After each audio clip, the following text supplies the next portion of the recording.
बहुत पहले एक गाना आया था, शायद वो गाना भोजपुरी में था कि मेहर गोर मिले भ काली, मगर उसके आगे आपने सुना होगा ये चीज़। कुछ ऐसे ही कहानी, कुछ ऐसे ही घटना और गाना से मिलता जुलता बिल्कुल कहानी एक निकल कर आई है। एक स्टोरी जो सोशल मीडिया पर काफ़ी धमाल मचा रही है।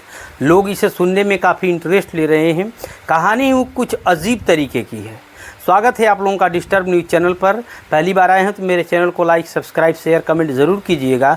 बढ़ते हैं आज की कहानी, आज की स्टोरी की तरफ। और आज की जो स्टोरी है ये है जमुई ज़िले से। बताया जा रहा है कि विशाल कुमार नाम का युवक, जिसे आप स्क्रीन पर देख रहे हैं, इसकी माँ की उम्र हो गई थी मरने की और इसके माँ के नाम से 9 कट्ठा ज़मीन थी, क्योंकि पिताजी बहुत पहले चल बसे थे और विशाल की कोई बहन नहीं थी। जब माँ की दिली इच्छा हुई कि मैं चाहती हूँ कि मेरी सारी संपत्ति बेटे के नाम हो जाए, 9 कट्ठा ज़मीन बताया जा रहा है। जब तहसील में जाने पर पता चला कि जो दलाल था उसने बताया कि अगर लड़के के नाम ज़मीन करेंगी तो ज़्यादा पैसा लग सकता है, इसलिए आपसे निवेदन है कि आप ज़मीन अपनी बहू के नाम कर दें। बेटी कोई थी नहीं, विशाल की कोई बहन नहीं थी, इसलिए जो विशाल की माँ है उसने अपनी बहू के नाम 9 कट्ठा ज़मीन कर दिया। और उसके बाद जब 9 कट्ठा ज़मीन के कागजात विशाल की पत्नी ममता के हाथ में आया तो वह अपने जीजा के साथ फरार हो गई।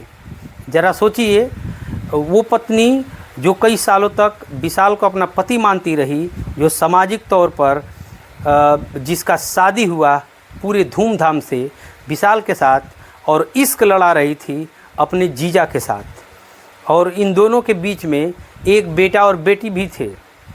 इसके बाद विशाल अब चक्कर काट रहा है एसडीएम ऑफिस का और किसी तरीके से जोर लगा रहा है, जुगत लगा रहा है कि जो सारी ज़मीन कागजात है वो मेरी पत्नी के नाम से अब हट जाए। इस कहानी को, इस घटना को सुनाने का मेरा मकसद किसी का दिल दुखाना नहीं, बल्कि समाज में फैल रही कुरीतियों से आपको अलर्ट करना है। ये कहानी, ये घटना कैसी लगी कमेंट करके ज़रूर बताइएगा। और ये कहानी से ये तो साबित हुआ कि कोई भी किसी के साथ कभी भी विश्वासघात कर सकता है। इसलिए आप सचेत रहें, सुरक्षित रहें, अलर्ट रहें। मिलेंगे एक और कहानी के साथ, एक और घटना के साथ। तब तक के लिए जय हिंद।